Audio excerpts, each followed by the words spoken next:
Ahlan wa sahlan wa marhaba mpenzi mtazamaji, assalamu alaikum popote pale ulipo. Ni matumaini yangu kwamba umekuwa na siku njema. Hujambo na karibu kwenye taarifa hizi za Darubini ya Channel 1, ikiwa ni siku 27 mwezi wa 7 mwaka 2023, na kama ilivyo ada nimekuandalia taarifa chungu nzima, lakini kwanza tuanze kwa vidokezo.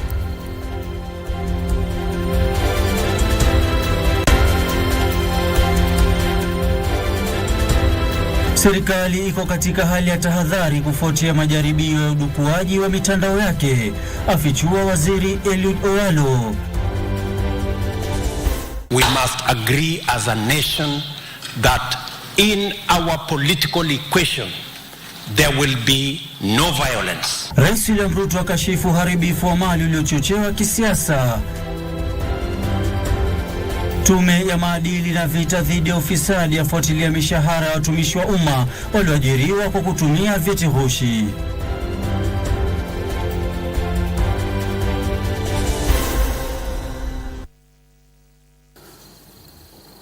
Assalamu alaikum mtazamaji, karibu. Naitwa Ahmed Juma Bhalo, ukipenda niite AJB, na mwenzangu wa lugha ishara ni Brian Abuli. Na mtazamaji, taarifa ambayo nimeipokea hivi sasa ndani ya studio inahusiana na lile jaribio la udukuzi wa huduma ya e-Citizen. Kumbuka kwamba kuanzia siku ya Jumapili mtandao ule wa e-Citizen ulikuwa na shida, na hivi sasa kumetumwa taarifa kutoka Wizara ya Usalama wa Kitaifa ikiongozwa na Waziri Kithure Kindiki. Wanasema kwamba kuanzia hivi sasa huduma katika e-Citizen zimerudi katika hali ya kawaida, na baada ya kufanya uchunguzi wa kina, wizara hiyo imegundua kwamba kulikuwa na jaribio la kutaka kufanya udukuzi, ama kwa lugha kimombo ile hacking.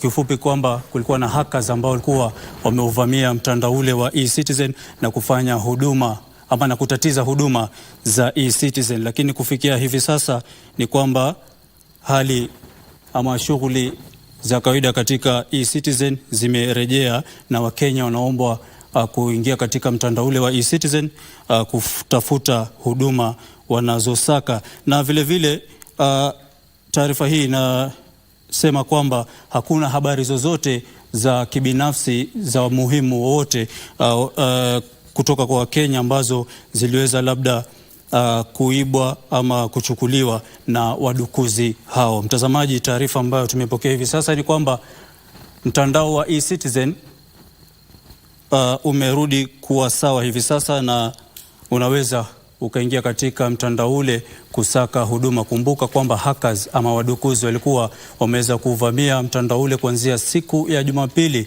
na Wakenya walishindwa kupata huduma, lakini kwa hivi sasa mambo yako shwari. Hayo ni kwa mujibu wa Wizara ya Usalama wa Kitaifa.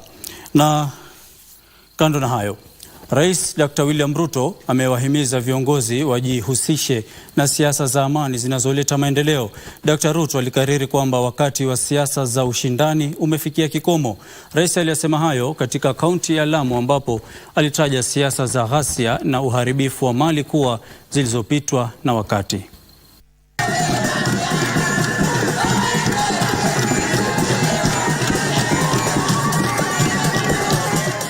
Rais William Ruto alianzisha ziara yake ya kikazi ya siku 5 katika eneo la Pwani kwa kukagua miradi ya maendeleo kwenye kaunti za Lamu na Tana River. Katika kaunti ya Lamu, rais alifungua rasmi afisi ya kamishna wa kaunti huko Mokowe,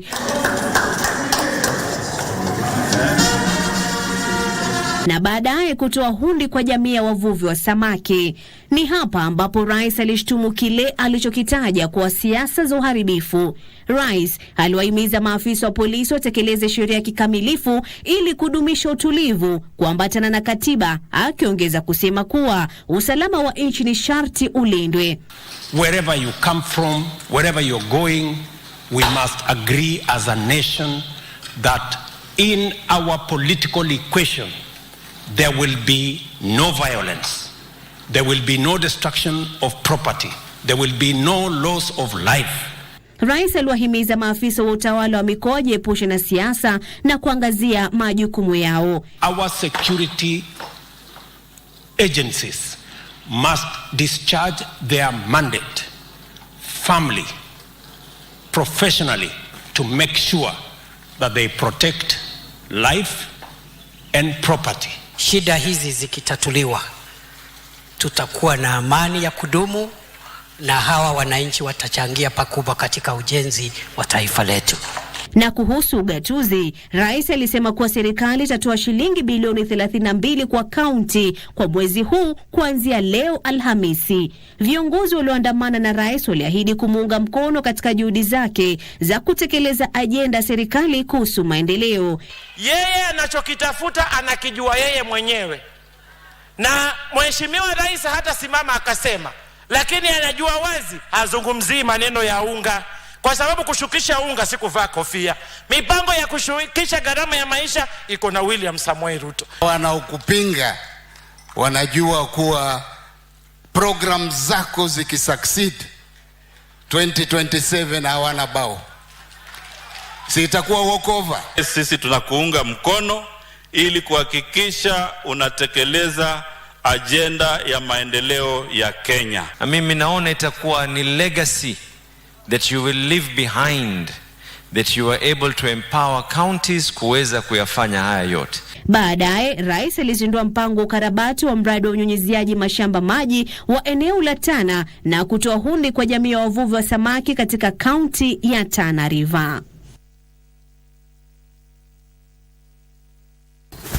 Na tukitoka Mokoe, tume ya maadili na vita dhidi ya ufisadi EACC inachunguza zaidi ya kesi 150 za kughushi vyeti vya masomo vya baadhi ya wafanyikazi wa umma. Naibu afisa mkuu mtendaji wa tume ya EACC Abdi Mohamud aliyefika mbele ya kamati ya bunge kuhusu utekelezaji wa katiba alisema kesi 13 zingali mahakamani. Na jinsi ripota wetu Abdi Aziz Hashim anavyotuarifu, tume hiyo imekabidhiwa agizo la mahakama la kufutilia mishahara na marupurupu ya wafanyikazi waliotumia vyeti vya ghushi. Kwa mujibu wa tume ya kupambana na ufisadi EACC, kuna hatari kubwa inayokabili wafanyikazi nchini na huenda ikaathiri sekta ya elimu iwapo haitashughulikiwa. My name is Kamanda Mwafrika.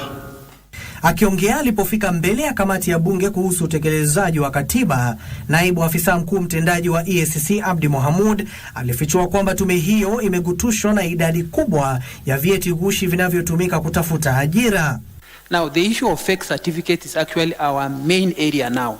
That is a time bomb in this country. There are so many fake documents. We are investigating people who have worked for even 8 years with fake documents. We are making recommendations for them to be charged, and we are also recovering the funds that they have received. Mohamud amesema tume yake imepokea zaidi ya kesi 150 vya vyeti ghushi katika sekta ya utumishi wa umma. But we can give you the statistics of the number of fake certificates that we are investigating. And Chair, this is a very serious issue. It is an issue that has, affected all institutions, including even private, that people are actually faking or forging certificates to get employment. It is widespread. There is no sector which has been spared.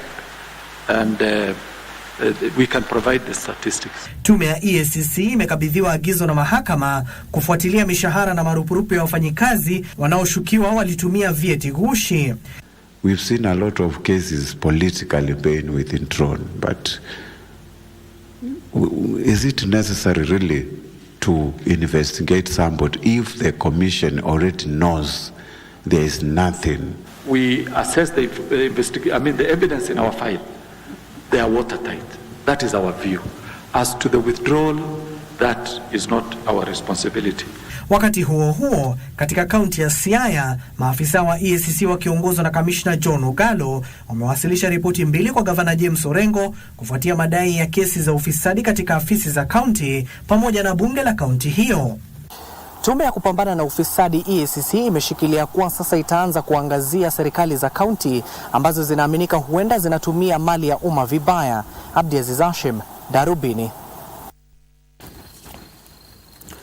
Na wapasuaji wa maiti hii leo walifanyia upasuaji miili 12, miongoni mwao ule wa mfuasi wa mhubiri mwenye utata Paul Mackenzie aliyefunga bila kunywa wala kula na baadaye kufia hospitalini akipokea matibabu. Mpasuaji mkuu wa serikali Johansen Odor na mwenzake Martin Nyuguto walisema miili 6 ilikuwa ya wanaume huku 4 ikiwa ya wanawake. Hata hivyo hawakuweza kutambua jinsia ya miili mingine miwili kwa kuwa ilioza kupindukia. Odor alisema hawakuweza kubaini chanzo cha mauaji ya mingi ya miili hiyo ambayo ilikuwa imeoza kwa kiwango cha juu. Wawili hao walikuwa wakizungumza wakati wa hotuba kwa wanahabari katika makafani ya hospitali ya kaunti ndogo ya Malindi, ambapo upasuaji huo wa waathiriwa wa mauaji ya halaiki ya Shakahola unaendelea kufanyika. Children were the majority, which were 7, as adults were 5. Most of them were decomposed severely. This one was a person who had died while in hospital. We were unable to do postmortem on this person during the last time we were here because we were tracing the relatives who we were able to find, and that enabled us to do the autopsy. Kando na hayo, takriban walinzi 2700 wa misitu wanapokea mafunzo kwa lengo la kuimarisha ulinzi katika juhudi za kuhifadhi misitu. Kwa mujibu wa afisa msimamizi wa chuo cha utekelezaji wa sheria za misitu cha Gilgil, Apolani Mwandiga, mpango huo ni sehemu ya juhudi za serikali za kuhifadhi misitu.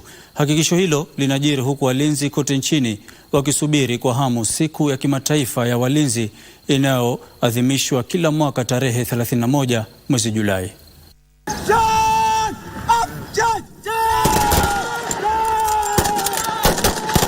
Tunawasili kwenye chuo cha utekelezaji wa sheria za misitu mjini Gilgil kuliko na shughuli nyingi. Afisa msimamizi wa chuo hiki Apolinari Mwandiga anatueleza hatua za mafunzo wanazofaa kupitia kabla ya kufuzu. We are taken through various units, about 21 units, to ensure that we impact the necessary skills, knowledge and competences that will allow them to do their work in all the stations that will be deployed after the training. Mafunzo hayo ni pamoja na ufundi wa nyanjani na mbinu zingine, mazoezi ya kimya, maonyesho, ulinzi bila silaha,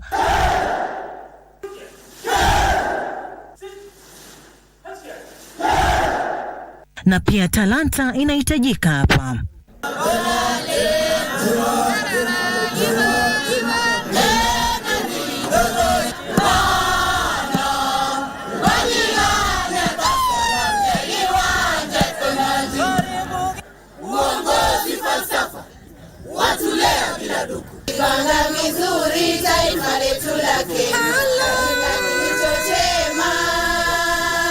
Askari walinda misitu wasioshurutishwa kujaribu kuokoa misitu iliyoelekea kufilisishwa. Close it all and the scroll will be done for today. Welcome.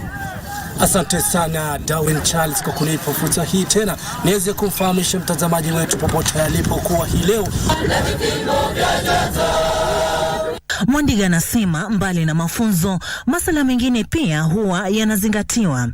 And also they are taken through medical tests during recruitment to allow them now come and take this rigorous training, which requires a lot of somebody who is totally who can make a judgment on the work is going to do in the field. Mtaala ubadilishwa mara kwa mara ili kuhakikisha mbinu mpya ya ujuzi zinatumiwa, na hali ni vivyo hivyo wakati wa mchakato wa kuajiri. Huku siku ya kimataifa ya walinzi wa misitu ikikaribia, Mwandiga anasema kuwa kuna haja ya masuala kadhaa kujadiliwa kuhakikisha walinzi wanafanya kazi bila matatizo. We want to see the welfare of our rangers, including issues of medical schemes, issues of protection, equipment is enhanced or improved to ensure that the challenges they've met, some of them getting injuries, some of them broken limbs and whatever. We minimize that through having maybe better weapon equipment, surveillance equipment, and all that, so that as we proceed, maybe next year, as we'll celebrate the same event, we have got less maybe injuries or fatalities. Mafunzo haya yanaendelea hadi wanapokuwa tayari, ambapo wanafuzu na kupelekwa katika maeneo mbalimbali yenye misitu humo nchini. Sarafina Robi, Darubini. Na mtazamaji, talanta chungu nzima katika kikosi hicho, naona paka wanahabari pia wako. Na kufikia hapo mtazamaji, na tamatisha sehemu ya kwanza ya Darubini ya Channel 1, na kuomba usende mbali, nitarejea na taarifa zaidi.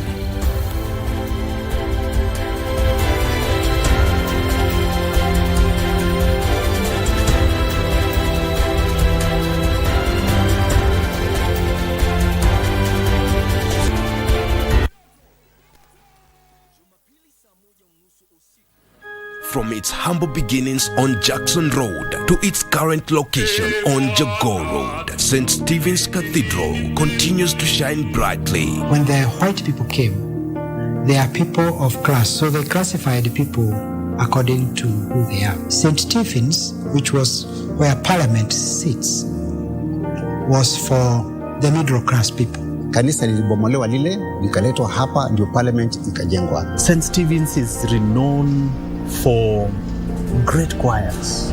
Over the years, St. Stephen's was also known as the largest church by then. Join us this Sunday for a special service as we celebrate the remarkable legacy of St. Stephen's Cathedral, live on KBC Channel 1 from 11 a.m. Wewe uone unalaana kukua na dini. Sema wewe pamba, mimi ukiendo nianike ni juani. Pili, anatamani kumuona mtoto wake na labda nataki kumruhusu. Unaonekana ni mwanamke mzuri sana. Wewe ni mwanamke mtulivu. Huna maneno mengi. Hata yeye pia alikuja hivyo hivyo kama vile nyinyi mlivyokuja. Safari hii umepata kiboko yako. Kalale nacho. Asante kwa kuitikia wito wangu. Uchunguzi bado unaendelea. Na nakwapia kama ulihusika nitajua.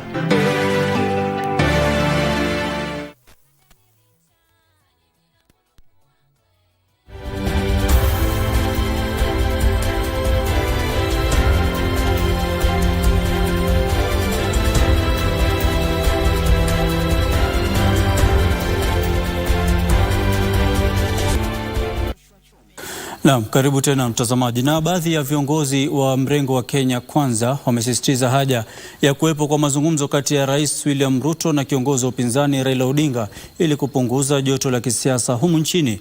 Wakiongozwa na katibu mkuu wa chama cha UDA Cleophas Malala, viongozi hao wamesema kuwa vuta nikuvute na hali ya taharuki inayoendelea kwa sasa inaathiri hali ya uchumi na amani nchini. Hanajiri huku baadhi ya viongozi wa mrengo wa Azimio wakiongozwa na seneta wa kaunti ya Nairobi Edwin Sifuna wakipuzilia mbali kuwepo kwa mazungumzo.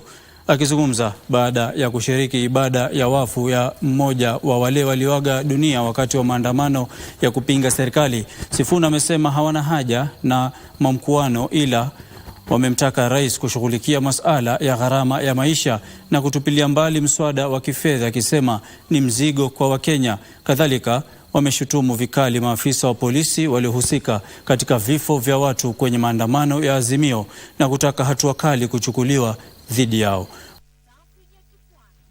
Our president is ready to engage with any Kenyan. Hata Raila Odinga, ukitaka rais, wewe uko na simu ya rais, piga simu State House, rais wetu wako tayari kuongea na wewe for as long as tusiharibu Kenya, tusichome mali ya watu, watoto wetu wasikufe. Sababu wacha niwaambie ukweli wa maneno. Wale watoto walikufa juzi kwa maandamano, familia zao zimeshapoteza. Next week utaona Raila na Ruto na Uhuru wamekaa chini, wanaongea, wanacheka. Sasa mtoto wako atafufuka kweli? Mimi ningependa kuwaomba tafadhali wazazi wetu ambao mko hapa, musiambie watoto wenyu waende maandamano. And we are saying for us, you don't have to talk to us. You don't have to talk to Raila. Just listen to the people. Just reduce the price of unga like the people are telling you. Repeal the Finance Act.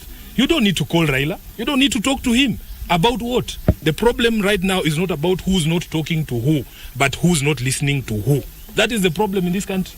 Tuliona wagonjwa wakionwa jana kwa mahospitali na watu wa upinzani, na tunasema ya kwamba kati ya hao watu ambao walienda kuonwa sio waandamanaji, hawa ni waizi, wengine ni wakora. Hao ndio wale waliiba pale Eastmart pale Kitengela. Hawa ndio wale waliingia kwa Muhindi Mweusi pale Utawala. Hawa ndio wale walikuwa wanapora watu na kuchoma nyumba za watu. Hawa ndio waliharibu expressway. Kwa hivyo tungependa kama kaunti ya Nairobi kukashifu na kukataa hii maneno ya uvamizi wa wananchi na mali zao. Na nchi iko kwenye mkondo wa kufikia malengo yake ya ugatuzi licha hali ngumu ya kiuchumi, kulingana na mwenyekiti wa kamati ya kiufundi ya mahusiano baina ya serikali Kithinji Kiragu. Licha changamoto zilizoko, ugatuzi umeleta karibu huduma kwa umma na kuimarisha ajenda ya maendeleo ya nchi. Kiragu alitoa wito wa kuwepo kwa nia njema kutoka kwa viongozi ili kuwafikia ushirikishi kati ya ngazi hizi mbili za serikali ili kuhakikisha utoaji na utekelezaji huduma, ajenda ya uchumi wa kuleta maendeleo kutoka viwango vya chini kuelekea juu. All those important priorities of government require the two levels of government to work well together, which is why they need to have good coordination at the sector level, and we would be there to make sure that there is good coordination at the sector level, that the two levels of government are working in unison in a way which is coordinated and which is collaborative. Just like there's a lot to be achieved in terms of the development of the country and eliminating poverty. So there's a lot of work which still needs to be done.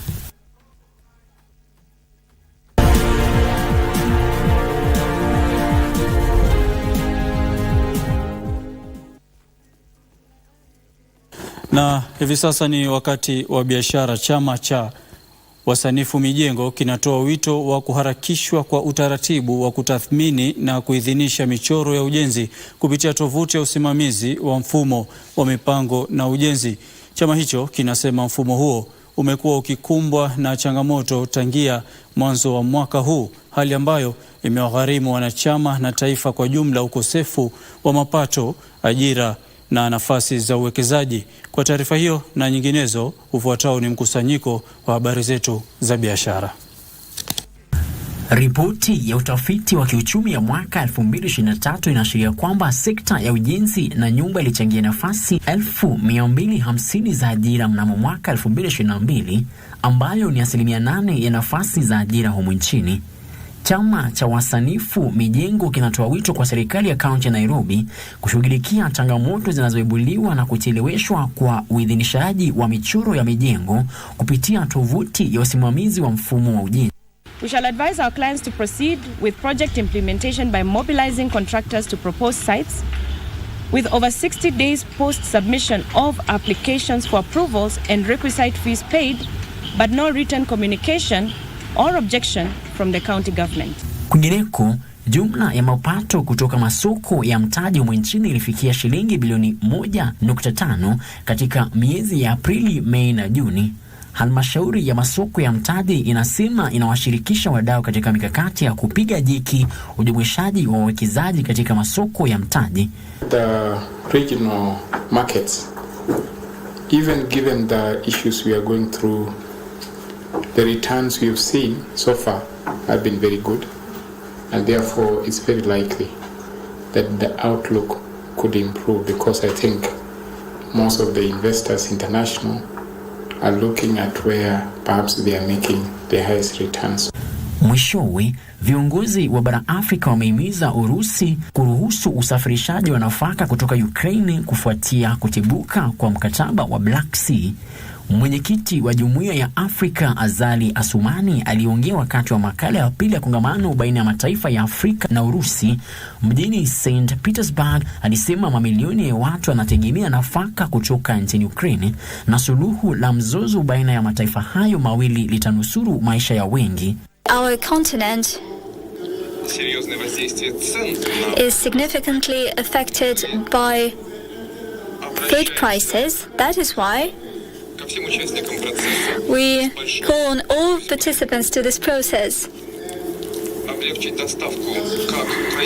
Please ease the supplies of both Russian and Ukrainian grain to our countries.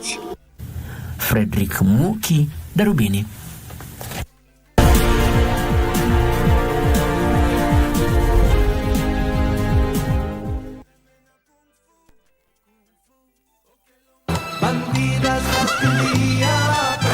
You can forgive me, son. There's nothing to forgive, Dad. We're the most precious treasure there is.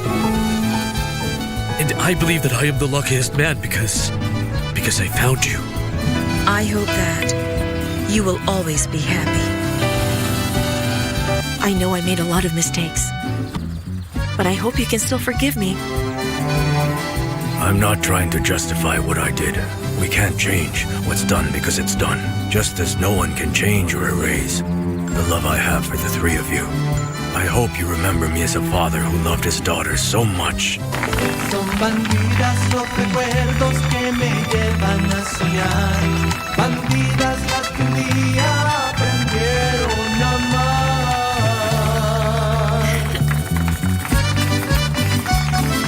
Bandidas las bandidas. No, this is a school, not an organization. Being a student leader is a privilege. So if all of you have settled for Kamene, Kamene it is. Thank you, Madimo. I might be soft on the outside, you guys, but inside, I am tough. Only Eddie will meet at the mall is you. Pay me in Kenyan shillings, Bwana. Mr. Tisha. I was hoping to say John.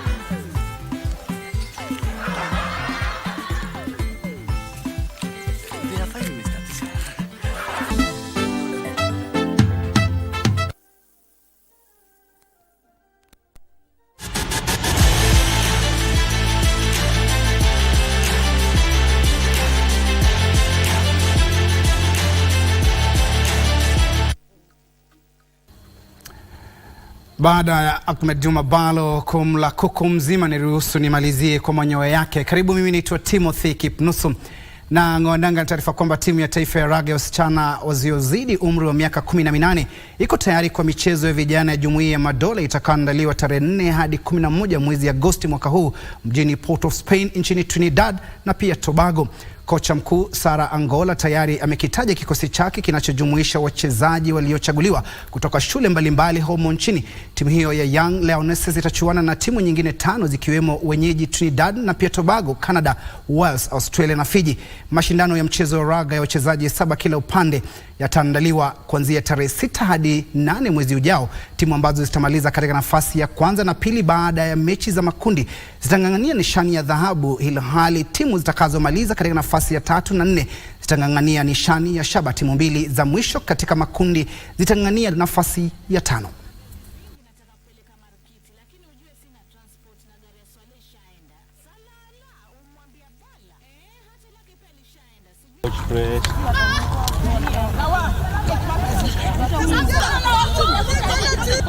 NOC has given us the platform.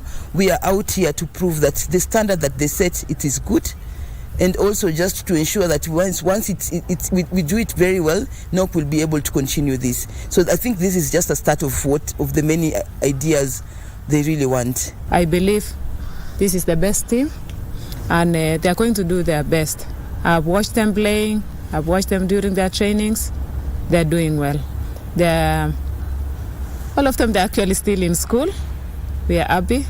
And this is the next generation for Kenya rugby team. Forward, looking for the Olympics and a bright future for them. And as a team, what I've seen, we are all focused.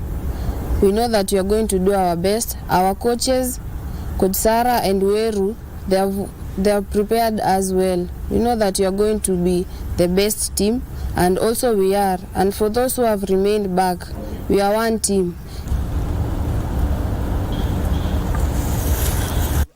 Tuagana na raga tutupie jicho ndondi ambapo timu ya taifa ya ndondi Hit Squad iliwasili jijini Yaounde leo asubuhi tayari kushiriki katika mashindano ya bara Afrika yatakayoandaliwa kuanzia leo hadi tarehe 6 mwezi Agosti nchini Cameroon. Baada ya idadi ya mabondia hao kupunguzwa kutoka 24, timu hiyo ya mabondia 15 inapania kutoa nishani kwenye mashindano hayo ya bara Afrika ambao pia ni kufuzu kwa michezo ya Olimpiki mwaka 2024 jijini Paris. Hit Squad imekuwa ikifanya maandalizi yake katika ukumbi wa Mathare na VMX huko Village Market jijini Nairobi kwa muda wa miezi miwili. Mabondia hao waliteuliwa baada ya majaribio ya siku 3 ambayo yaliandaliwa katika ukumbi wa Chatta jijini Nairobi mwezi jana.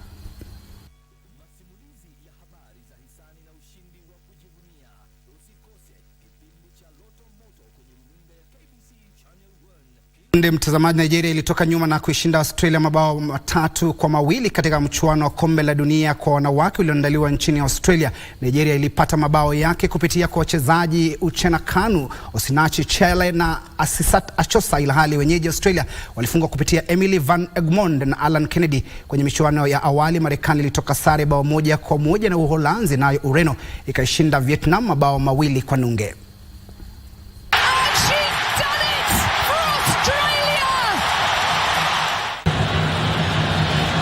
Now still time for Nigeria. One last play of the half, perhaps.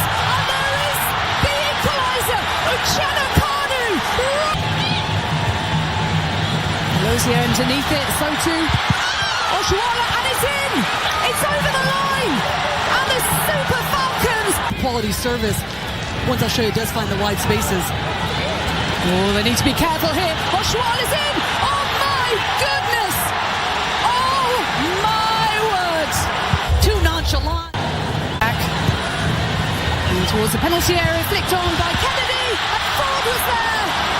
Ahale as well, and then Caitlin Ford gets beyond Arnold.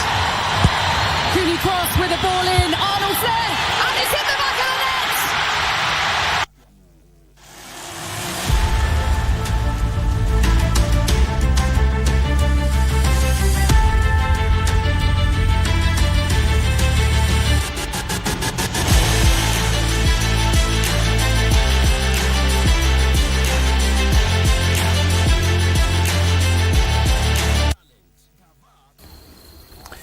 Haya ni hayo tu kwenye habari za spoti, na muona mwenzangu Bhalo kidogo hana tabasamu kutokana na mechi ya hapo jana bila shaka Manchester na Real Madrid. Jana Manchester United tulifungwa 2-0 na Real Madrid lakini kwa mechi ya kirafiki kupimana nguvu, kujitayarisha kwa msimu unaoanza mwezi ujao.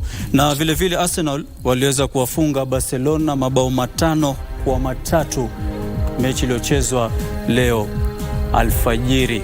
Kufikia hapo mtazamaji, ndio tunatamatisha taarifa hizi za Darubini ya Channel 1. Mimi naitwa Ahmed Juma Bhalo, ukipenda niite AJB, na mwenzetu wa lugha ishara ni Brian Abule. Mimi naitwa Timothy Kipnusu. Kesho pia ni siku.